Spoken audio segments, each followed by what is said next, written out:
What's going on, guys? Brian here from Bright Guy Garage, and today we're going to be looking at how to disassemble a GM power steering pump. If you're looking to see how a power steering pump comes apart, what all parts make up a power steering pump, maybe even learn how one works, and put it back together, then this is for you. Also, if you're just looking to save a few bucks, totally valid as well, and I hope this helps you do that. A rebuild kit is usually anywhere from like 15 to 25 bucks, depending on where you get it from. So you could save half your money or more and get some experience. And that's how I like to do things. So that's what we're gonna do.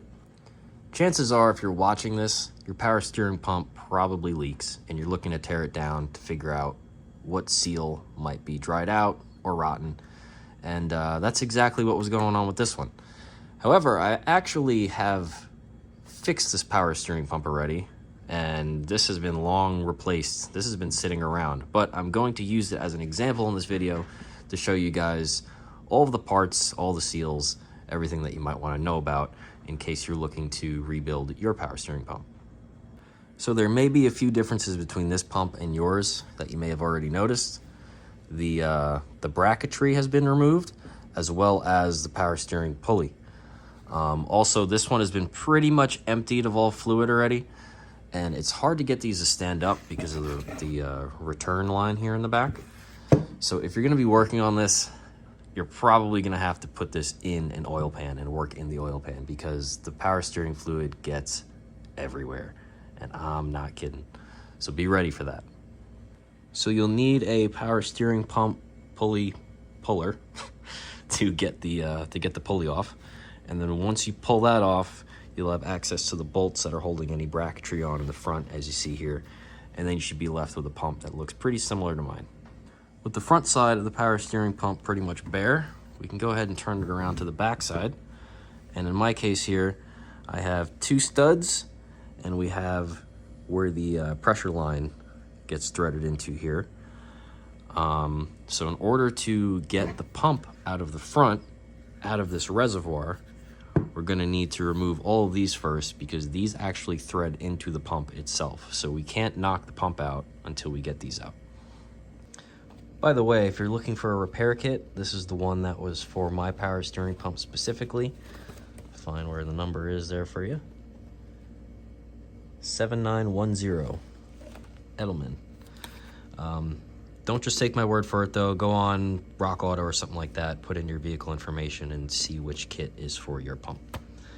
Also, something extremely handy that came with the rebuild kit is this diagram, so you can see how everything comes apart and how everything should be going back together. So we'll start by removing these studs here.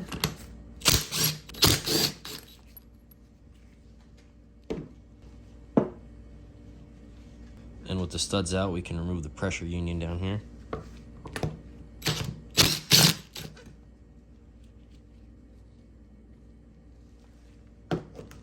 And with that, we'll see one of our first replaceable parts.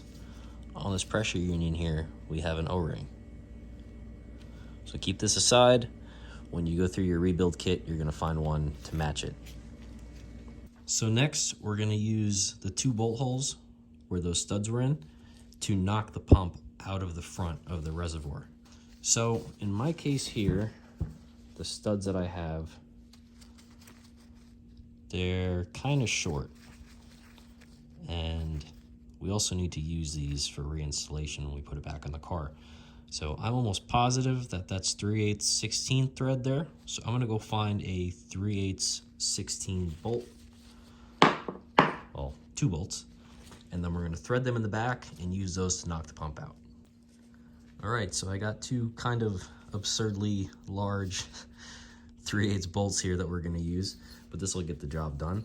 Also, just make sure, give this a little light turn, make sure it threads in. This is threading in completely fine by hand. So you don't wanna put the wrong fastener size in there and then absolutely ruin the threads in the pump. These are actually grade 8 bolts that I use for my engine stand. And these look like they're gonna come in handy here. So I'm just gonna go ahead and thread these in all the way. That way we have full thread engagement. So since we mean business, I got the mini sledge here. So I'm gonna try and hold this in place the best that I can. We're gonna hit one side, then the other, just keep going back and forth to try and work it out evenly. And then we'll take a look at the front of the pump as it comes out. I have a limited swing here with the tripod in the way. Oh, that one sounded good.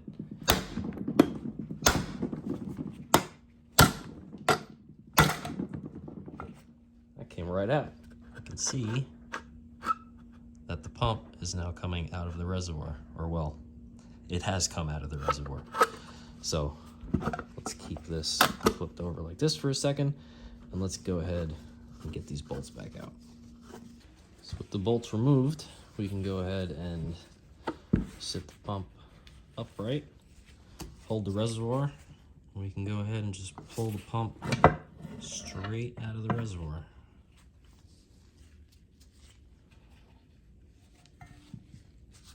And here is your power steering pump. So first things first, now that we have the pump out of the reservoir, I'm going to flip it over to the rear side here and just show you where the spring and the valve came out from that fell out on us before. So these go together like this. See, there's a little lip here that the spring seats against. And then they just simply go in like this, right into the bore. Simple. Doesn't matter if it fell out on you before or if you have to take it out now. Now before we take a closer look at the pump, let's take a look at the reservoir. And if we look inside, we can see there's a magnet here. And that magnet is in there just to catch any metal particles that might be floating around in the fluid. If yours is completely covered in metal particles, then that might mean bad news for you and your pump. At that point, it's the actual mechanical pump inside this pump body that has probably worn down and gotten damaged.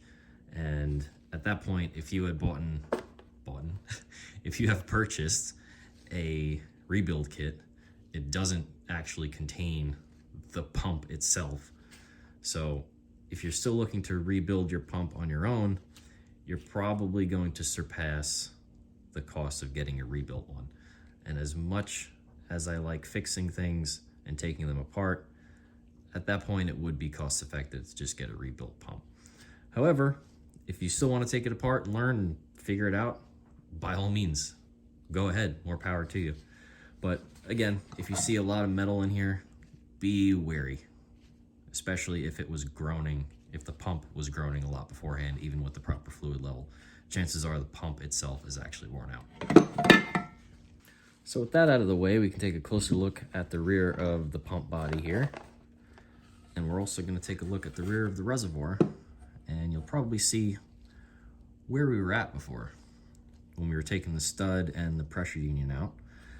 You can see they threaded right into the rear of the pump body here, and they each have a seal. So those are 3 possible points of leaking if you have a leaky power steering pump. So these have to press up against the rear of the reservoir inside here so that the stud and the pressure union can pass through. And if any of these seals dry out or crack, fail, then they're probably going to let fluid get past, and then it's going to pass through the reservoir to the outside and probably leak down and make a mess. All right, with those 3 seals accounted for, we can go ahead and turn the pump to the side, and we can see a lip seal here that goes all the way around the circumference of the pump body. And that seal seals off the pump to the reservoir here at the front, where it goes in like this. Lastly, we have the press and seal here on the front. This is very common to a seal that you might see on an axle shaft or a timing cover, like a crankshaft seal. This here seals off the pump body and the pump shaft itself. So now let's actually remove these seals. You can either use a small flathead or a pick, something like that, and just real easily get in there and pull them each out. Pull them each out. Didn't sound like a sentence. Pull each of them out. So there you go. Those are the three. Actually, let me make sure that I set these the way that they came out. So if you're doing this, you should definitely put these aside and remember which hole they came out of. So that way, when you open up your rebuild kit, you can match these three seals specifically and get them back into the right spots. Okay, so with those three seals removed, we can go ahead and rotate the pump. And now we can turn our attention to the lip seal here. Again, just a flathead or a pick, and we're just gonna work to get under it like so. And then we can just work the flathead around the pump body, and then just take that lip seal right off. Easy. So lastly, that leaves us with our final seal here on the front, the one around the shaft. In order to replace this seal, we have to continue to disassemble the pump. We'll have to remove this rear plate here, which requires compressing this plate. You can either use a press, a vise, or a big C-clamp. And then once that's compressed, there is a tiny spring behind it, then we can remove the snap ring that sits in the groove here. Where are the ends? So I can show you. There we go. Here are the ends of the snap ring. So once that's compressed in, pop the snap ring out, and then everything else can come out. So despite the fact that I have a shop press not even 10 feet away from me, I'm going to use this big C-clamp to show you guys how to disassemble the rest of the pump. I figure at the very least, you guys may have one of these sitting around. They're probably the most accessible. So I'm gonna do it what I would consider to be the more difficult way, just to show you guys.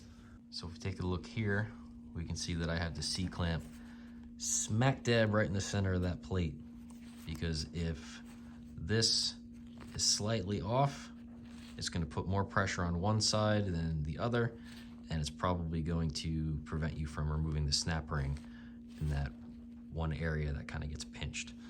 And if we go around to the front here, we can see the other end I just have right on the pump shaft. So I got this tightened as far as I can go. And then now for the fun part, getting that snap ring out. It's probably going to be difficult for you guys to see from up in the tripod because I'm gonna have to get my hands in here and it's a pretty small space. But we're gonna basically just try and work here right at this end. I'm gonna get a pick and try and work the pick right under that end there and just lift it up and pop it out. Because as soon as we get this end out, then we can go ahead and work our way all the way around and that snap ring will come out real easy. So I got a pick and I'm just gonna try and work it under the end of that snap ring there.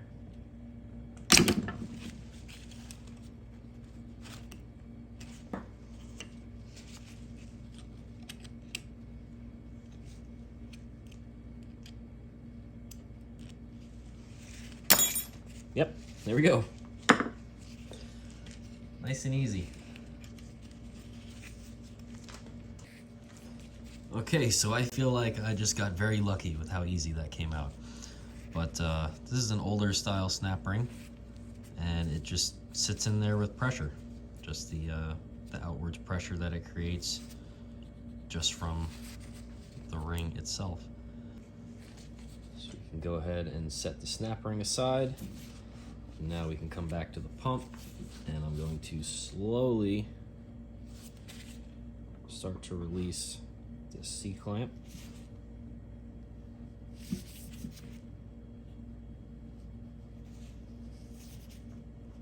And there we go.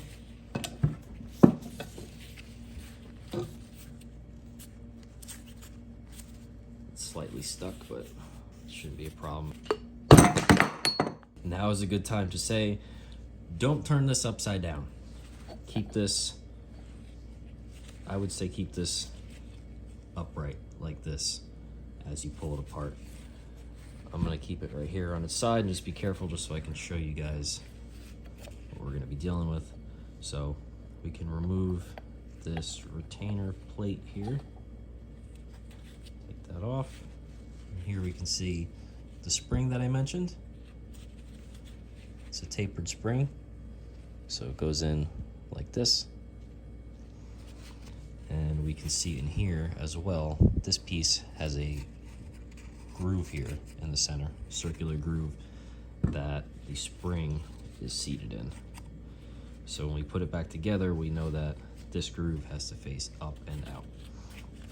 So if we look in a little closer here, we can see there are actually guide pins right here and right here, and they fit into a certain keyway here.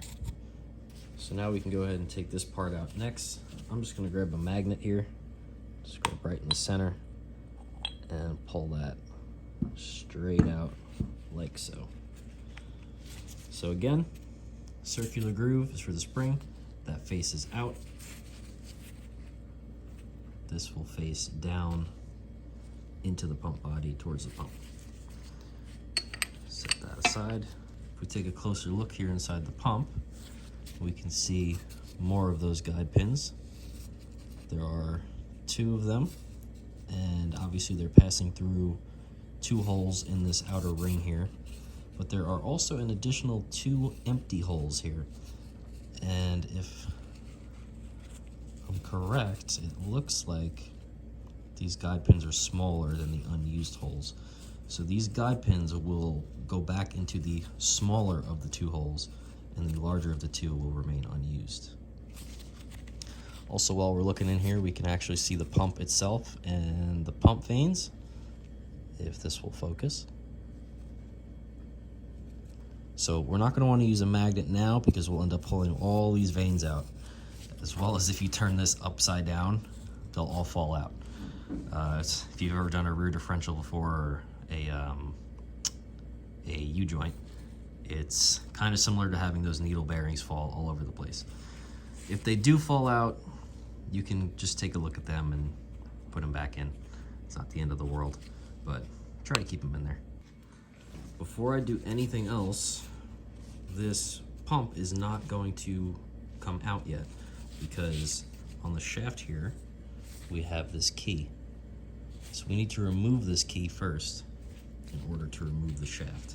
If we try to knock this out or force this through in any way, that key is going to absolutely destroy the bushing that's inside this, this pump body. All right, so now I'm gonna take the pump to the other workshop where I have a nice big vise, and I'm gonna knock that key out from the shaft. I really need to get a vise out here in the garage. So the keyway is out, as you can see, and they got this rounded part on the bottom. It's kind of like a half circle. So sometimes you can hit on one edge of it, and that will cause it to lift out or lift up from the other edge. And then you can take like a flat chisel or something and just kind of knock it out the rest of the way with a hammer. I have been able to get them out before with a pair of vice grips that were on there very tight, and either you hit the side of the vice grips with a hammer to get it to slide off of the shaft, but that's had mixed results. You can also use heat on the shaft as well as the key, and then try knocking on it a little bit. But your best bet's probably going to be something like a flat chisel and getting it worked out of that slot here that the key goes into. So let's take a closer look at that. The key pretty much gets press fit in there. So as you can see, it's also rounded. So if you take something like a chisel and start driving it this way, it will eventually start to rotate and work its way out. Just be very careful that you don't mess the shaft up while you're doing it. There's a replacement keyway in the rebuild kit, but you're not going to be able to replace the shaft. So don't booger this up. Also, I should note, you probably should do the keyway earlier than at this point. It probably would have been easier to do with the whole pump together. But yeah, anyway, so at this point with the key removed, I'm just gonna push on the shaft here, and you can see that's raising the pump and everything inside. So I'm just gonna do that so I can get a grip on the cam ring here. And now we're just gonna look at the cam ring real quick. Yep, as I said, there are two smaller holes here.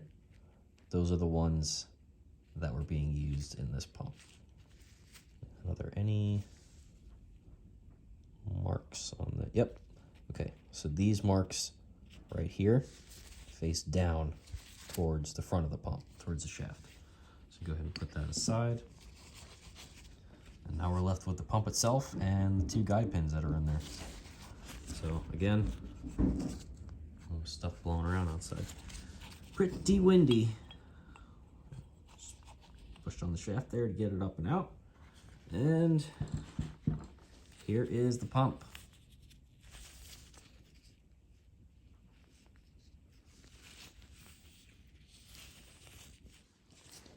Going to set this aside carefully to prevent any of these from falling out.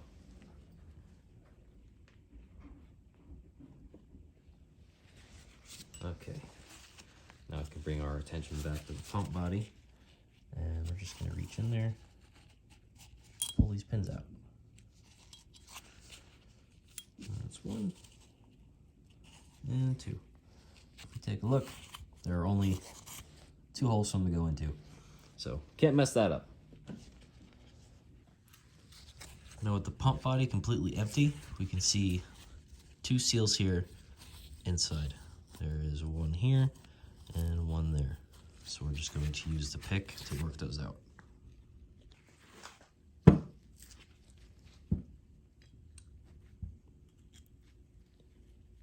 Just like with the lip seal, we're just gonna work to get the end of the pick just under that seal so we can lift it up.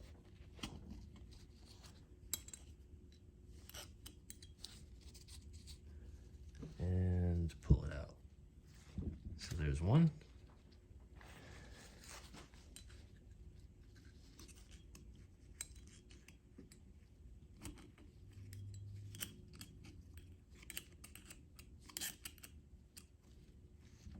And there's two. Put the pins aside, and now we are left with just about a bare pump body. All that we have in here still is the front seal and the bushing that's in there. Now with these types of seals, like on a wheel bearing or a crank seal in a timing cover, it's pretty easy to just go from behind and knock them out.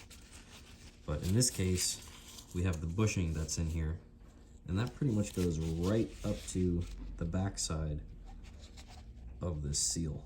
So that's not really giving us the opportunity to take like a long flathead or something, bring it in here, and then knock it out. So we're probably just gonna have to go from outside here and basically just destroy this to get it out. This is when something like a tapered punch comes in handy. We can take the long side here and keep it lined up with the bore. And as long as we drive straight down, or even just at a very slightly inward angle, that prevents any sharp edge of the punch from coming in contact with the bore. You can use a screwdriver and try and collapse this in, but this is just a little safer. Just be careful.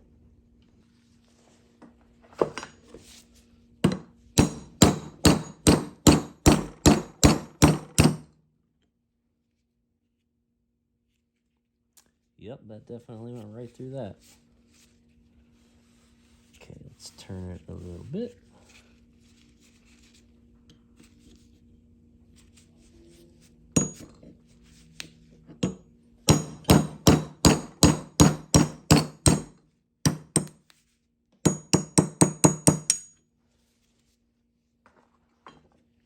Again, be careful about the bushing underneath it. You're not trying to drive the bushing out, and you're not trying to come in contact with that bushing.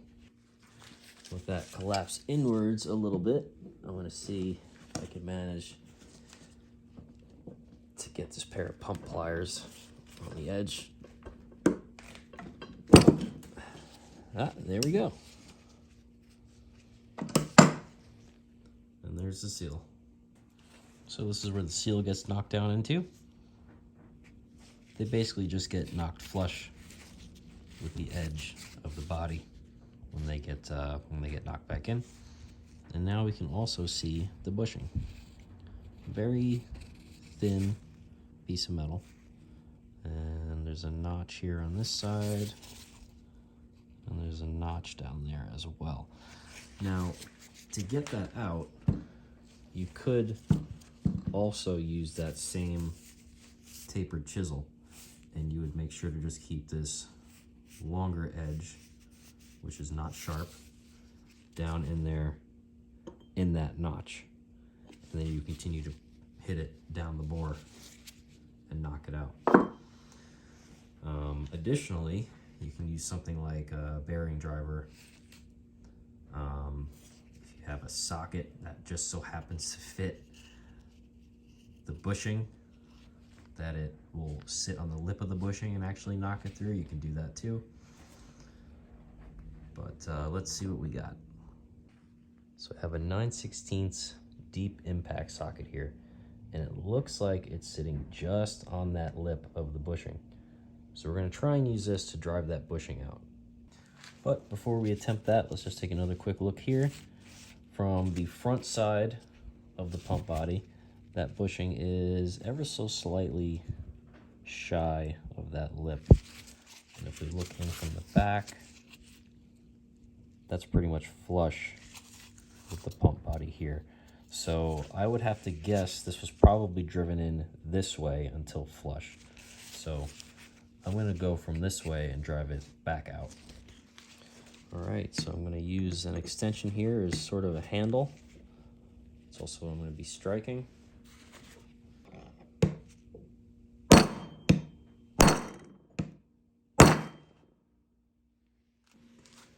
So I need a solid surface to hit this on as opposed to that plastic rolling cart.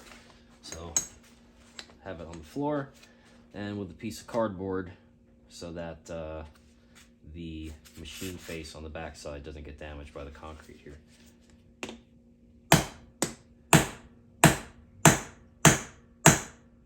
Oh yeah, I can definitely feel that's working. Yep. As I said, you can tell it doesn't have that really dense metallic thud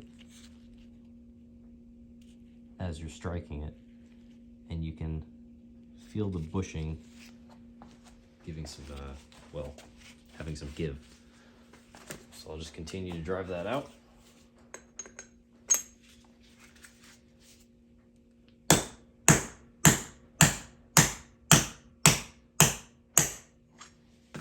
I'd say one more tap should have that out. Yep.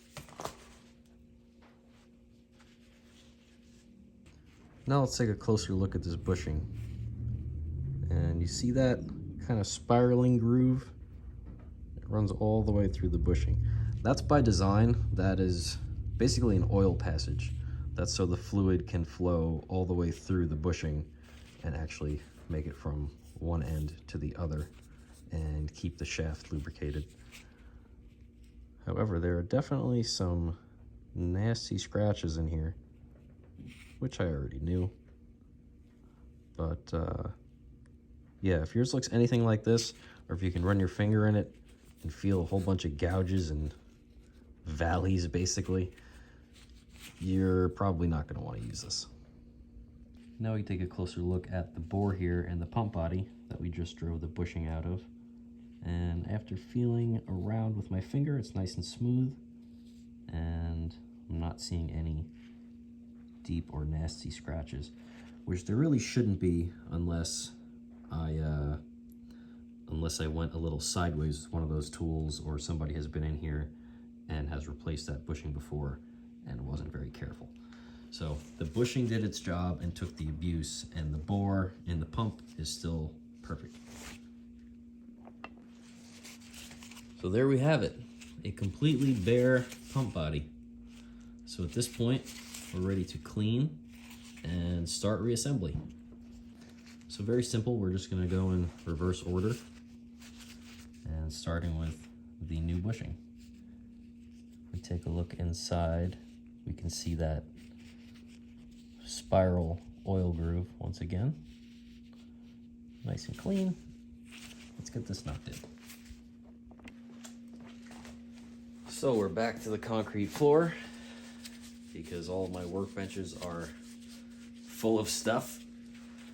So I have my my bearing and race driver set here, and we're just gonna use this flat side to drive the new bushing in. So set that up like this.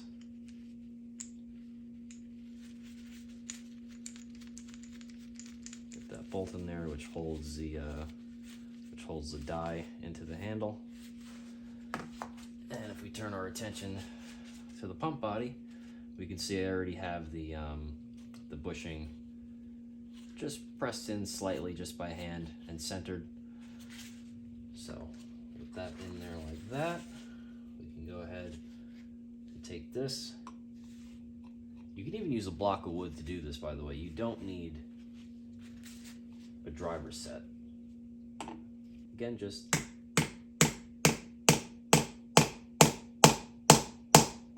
kind of just letting the weight of the hammer fall for that. And from what I can see here, we're looking pretty good. So let's get back to it. And if you remember, the bushing was flush with the pump body. So as I hit this in, the second that this bottoms out on the pump body, we're done.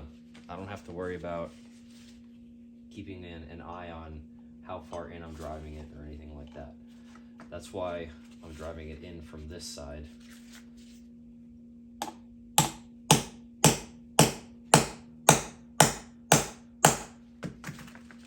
That's also why I drove it out from the other side as well. Nice and centered still.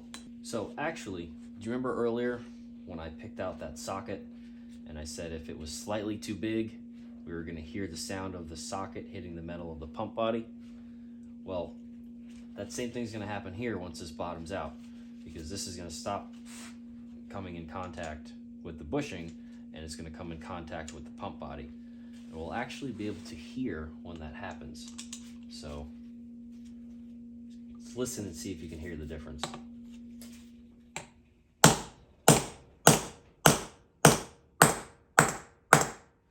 Hear that? Get back up off the floor here. I'll give you a closer look. You can see that bushing is installed flush. If we take a look at the other side, you can see there's just a little bit there with that lip. Exactly how the old bushing was. Now we can double check that bushing installation. I put a little fluid in on the bushing as well as on the pump shaft here. So we'll just go ahead and insert this and make sure that everything feels good.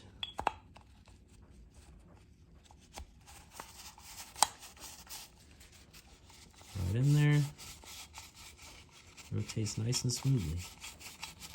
Nice. So we'll just go ahead and pull that right back out and set this aside.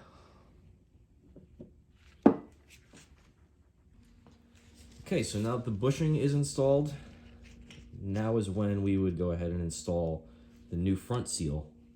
However, I don't seem to have another replacement seal. I used the one from this kit already. But I took the one that we knocked out and destroyed, and I straightened it out as best as I can, just so we can use this as an example, and I can show you the procedure for driving this back into the pump. So it's a lot like installing the bushing. It just gets driven in flush to the face of the pump body. So same thing, just gonna get this somewhat centered and put in kind of hand tight. So where it's kind of centered like that. And you can use a bearing driver, or in this case, I'm just going to use a block of wood just to show you guys. Oops. Just to show you guys that you don't need fancy tools for this. So really, I'm just going to put the block of wood down, and I'm going to start tapping that seal back down into the pump body bore. And we're just going to keep driving it till it's flush, at which point the piece of wood will stop. So I'll try and get this centered.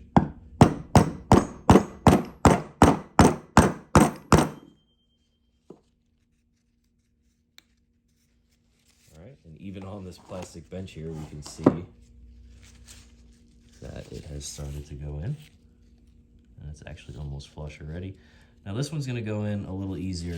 You see there's a little bit of a lip here, but this one's gonna go in a little bit easier because it's already been pressed in and pressed back out, so that crush has already occurred. So you might have to hit on yours a little bit more, but it shouldn't take that much. And also I put some power steering fluid in the bore as well as on that seal already, just to help us get it in. But I'm just gonna go ahead and tap this in the rest of the way.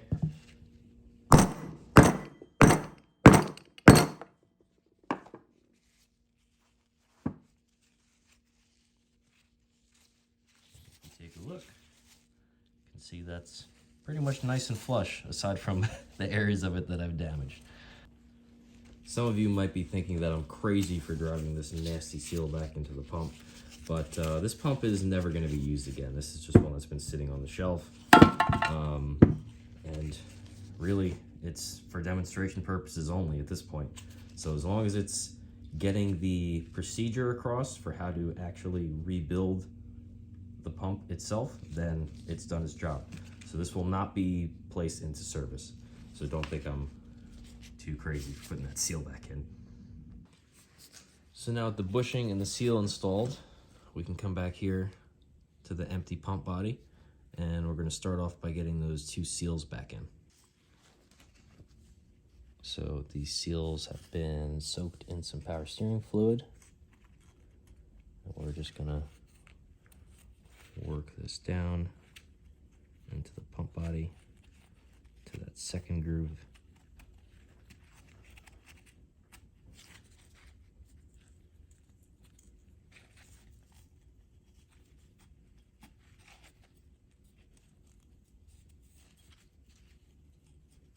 Careful with these, they like to roll on you. Trying to get it in there as straight and evenly as possible.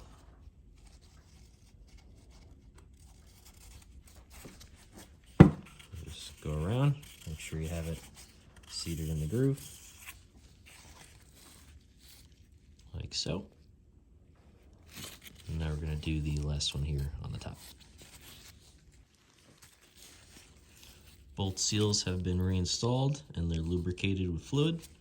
So let's continue to reassemble the pump. We can return to the back side, the inside of the pump body, and we're going to put the guide pins back in next. You can see there's a hole here and a hole here. So just go ahead and take the guide pin, just get it lined up with that hole, and push it flat. Make sure it seats all the way. And we'll do the same thing for the other one.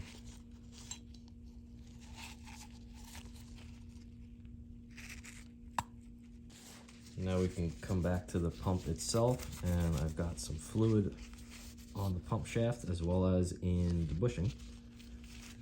And before we drop this in, just take a quick look. We can see that all of the vanes are still in place. None of them are about to fall out or anything like that, so we're not gonna have to worry about those.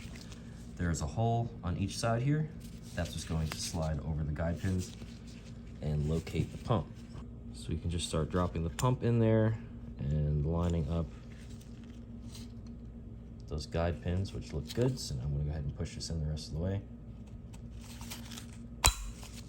Like that. Now we can reach for the cam gear. If you remember from before, it goes with the marking sides, the markings here, facing down into the pump. So it's going to be installed like this, and we're going to be using the smaller of the two holes down here in the bottom left and up here on the top right. So now I'm just going to hold it like this, take a look at the pump, see where the guide pins are, try and line those up. See there, we're good. So let it fall, make sure it's seated all the way.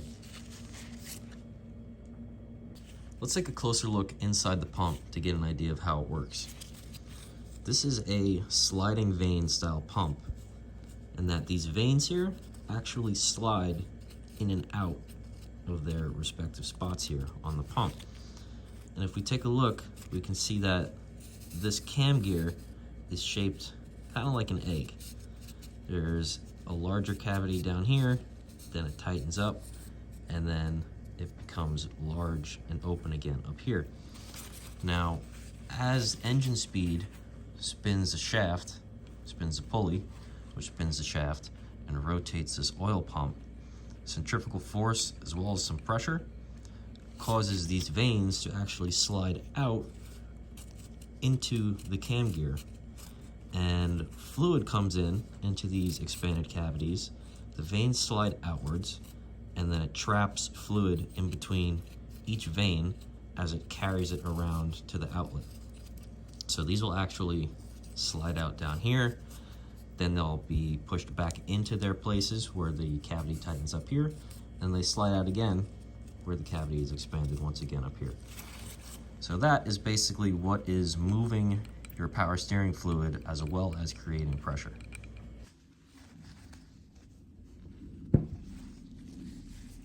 Now we can go ahead and work on getting this plate back into the pump. And if we remember, this circular groove is where the spring sits. So this is going to face out towards us, and this side is going to go in towards the pump. So I have everything lubed up here, ready for this to drop in. And if we take a look here as well, we can see right above my thumb here, there is a little notch. It's a smaller one, and that is where the guide pin is going to slide over or into. So this can kind of be a pain to drop in sometimes because it's a pretty tight fit, but we're going to try and get it close and drop her in. And nailed it. All right. I feel like I keep getting really lucky with this. We can see that the guide pins are sitting in the plate, and they're actually extending ever so slightly past this side of the plate. If it's not in all the way, you may need to press it down or pull these out a little bit, make sure everything's seated, and then try again. Or it may even need a little persuasion. Now we can double check if everything is in far enough by just taking this backing plate here without the spring, and we're just going to drop this in. And yeah, we can see that that is definitely in far enough. Here's the groove for the snap ring. So now once we put the spring in place and we compress this fully, we will be past the groove for the snap ring to go in. If something internally isn't seated fully, this will either be sitting up further into the snap ring groove, or it might be past it completely. And that's a sign that something isn't seated. So you'll have to take this out again and then make sure everything is pushed down all the way. Otherwise, when you get the C-clamp on there or whatever you're using to press this down, you won't be able to compress it enough to get the snap ring in. So here, we're good to go. Now it's time for my favorite part, getting this plate back on. So take the spring, remember the larger diameter end of the spring goes in here, sits in the groove, and then we can get this into place like that. And maybe if you're Hercules, you can push this down and get the snap ring in, but we're gonna have to get the C-clamp again. But this is moving freely, it's not getting snagged up on anything, so that's gonna press in nicely with the C-clamp. So here's the C-clamp set up again with just one minor revision. I put a socket here in the front so that it's not actually pressing on the shaft for the pump, and now it's going to be pressing against the body. So all of the movement now will be this compressing inwards. It's not going to be trying to squeeze it from both ends. So very important that you have everything in line, as I mentioned, and centered here, so that drives in straight and doesn't end up going in cockeyed, because then you'll end up being able to get the snap ring in on one side and it may not fit on the opposite side. So let's start turning this in. All right. Looking here at the back plate, I can start to see the groove for the snap ring get exposed. So we're just gonna tighten this in all the way. Seems like that's enough. And I can feel the groove for the snap ring all the way around. Let's get you in there for a closer look. So as we can see, this is the groove that the snap ring sits in, and it's clear all the way around this plate. So that leaves us plenty of room to get that snap ring in. So I'm just gonna sneak this opening here on the snap ring around the shaft for the C-clamp. And we're just gonna start by getting this seated somewhere in the bottom here. Let me see if I can get my hand out of the way so I can show you. We'll just get one end in, and we're gonna start working our way around and just keep pushing it in. Now, this is all in to right here. It's still sticking out, so we're gonna come to the end and just, that's it. C-clamp is in and it's seated. I'll take you in again for a closer look. So here we are again. Here's the snap ring installed in the groove. And as we follow it around, you can see the two ends here. There go my knees. And all the way around. So that's in, fully seated in the groove all the way around. So now we can back this out. If that's not fully seated, you could end up backing this out, and then everything's just gonna fly out at you. So be careful, make sure it's all seated. If it doesn't go in as easily, you may have to do some more compressing, or you might have to take something like a flathead or whatever and just kind of poke it into place. Now I'm gonna loosen the C-clamp, and you'll be able to see when that plate decompresses and then eventually rests against the snap ring, which is what retains it.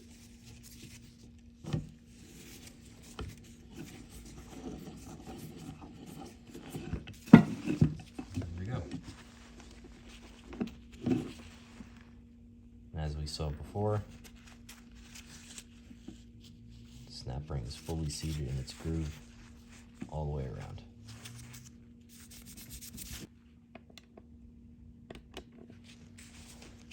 So just a quick note, if you're doing this with something like a shop press where you can actually keep the pump upright, before you put this plate on and compress it and get everything all buttoned up, it would be a good idea to pour some power steering fluid in here just to keep everything soaked and lubricated. However, since we're working like this to use the C-clamp, it's pretty hard to keep power steering fluid in here and you end up making a mess. But at least make sure everything is lubricated as we did when each piece was installed.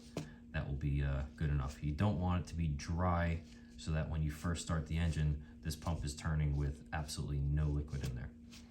So with all that, we can now continue on to getting this lip seal back on, as well as these 3 seals in the rear.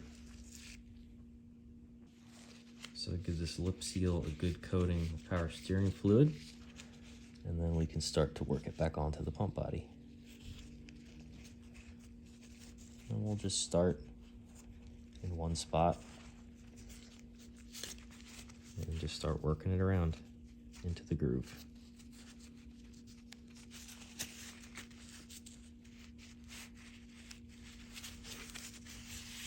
There we go. That's the lip seal installed. So go ahead and find your new matching seals in your kit that are the same size as your old ones. And I'm going to use a little bit of grease here just to go right where these seals are going to sit in. These will help them just stay in place while we maneuver the pump around. Make sure that they don't fall out as we drop the pump back into the reservoir. So I already know this one goes there. So we'll get that one in place. This other one down here.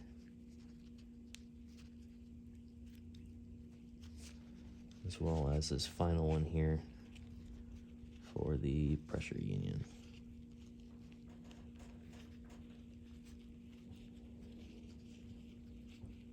Okay, now these should essentially be glued into place and they should stay there. But just be careful. Don't make any sudden movements or bang this against anything, or they might fall out and then you will definitely have a leak. So now let's just do a final check. We replaced the bushing. We replaced the seal in the front. Well, I replaced the seal in the front. We got the 2 seals internally replaced. We got a new lip seal, and we got all new seals here on the outside. And the snap ring and everything is all in place and good to go. All right, now we can start to lower the pump in, and we have to remember to line these holes up with the holes on the pump body. So we take a look here at the back. Make sure that the lip seal is still nice and lubricated, so we can start to drop this into place.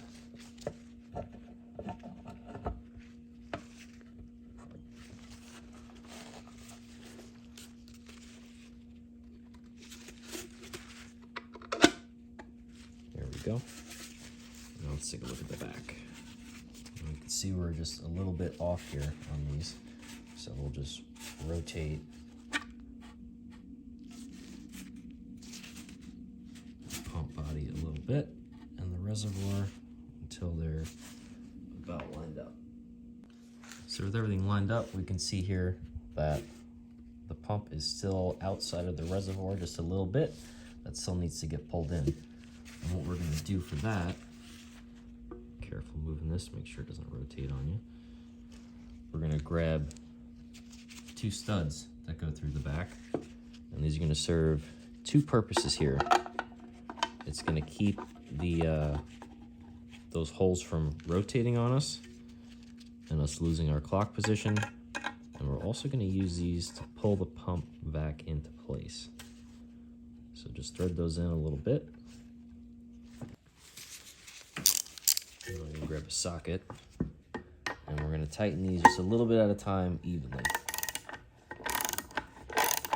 Couple turns there. Couple turns there. We're just going to keep working back and forth, and we're going to use these to pull the pump back into the reservoir.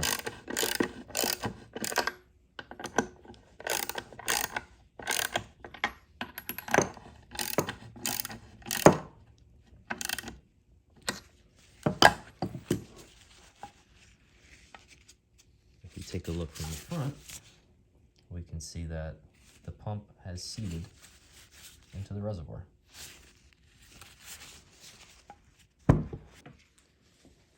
Now we can take our spring and our valve here, like so. We can drop this into place.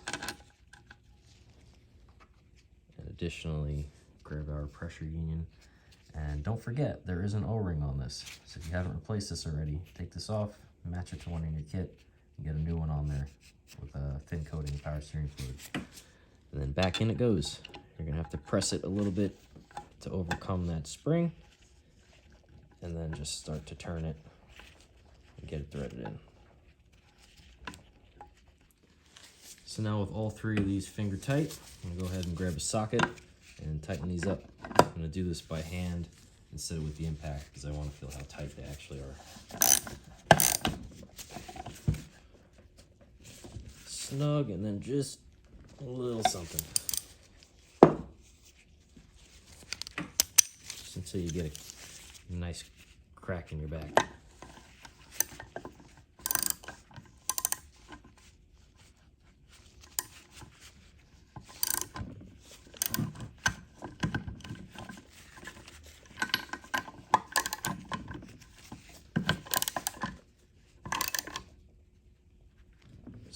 those.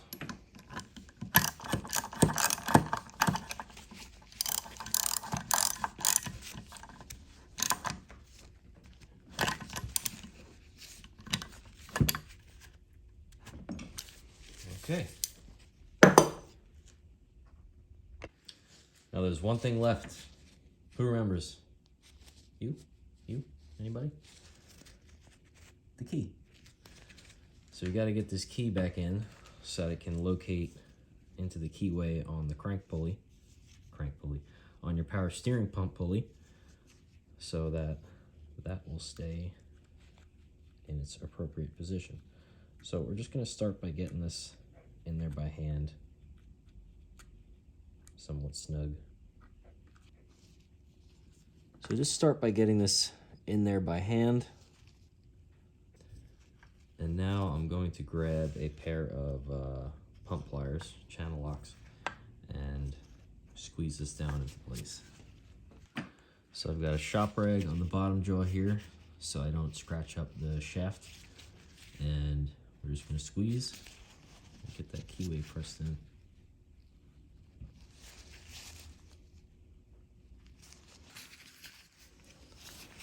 There we go. That's the key installed. I put the old one back on, so don't pay any attention to how bad it looks. But that is pressed in all the way. So if you're unsure if you have it pressed in all the way, you can also bring this over to something, let's say like a vise, something solid metal that you can tap down onto. Or I guess a piece of wood might work too. And put a shop towel underneath the bottom side of the shaft so you're not just smacking it against something. And then you can take a hammer, not one like this. I would use a brass hammer to prevent doing any damage. And then tap this in the rest of the way. Because if this isn't pressed in all the way, or if you damage it and there are any sharp edges or something like that, it's going to prevent you from pushing the power steering pump pulley back on. It's going to get snagged on the keyway in the pulley, and it's going to prevent you from getting that on there. So just keep an eye out for that. All right, guys, so that'll wrap this one up. That is how you completely disassemble, rebuild, and reassemble a GM power steering pump. Minus the seal. Don't look at that. But anyway, I hope that gave you guys a good visual representation of what it's like to completely disassemble, rebuild, and reassemble one of these. And I really hope that you guys can follow along and get yours back together and back in service again. Now, as I mentioned in the beginning of the video, a rebuilt pump really isn't that expensive, but some of you guys might have an old rig, something that's classic. Maybe you want to keep the original power steering pump with it. Well, you rebuild it, you'll be able to do that. So just clean it up nice, take your time, get it back in there. I'm rambling now, so I'm gonna go inside and get some much needed food. Anyway, thank you guys again so much. Please consider subscribing, it helps me out a ton. And as always, have a good one.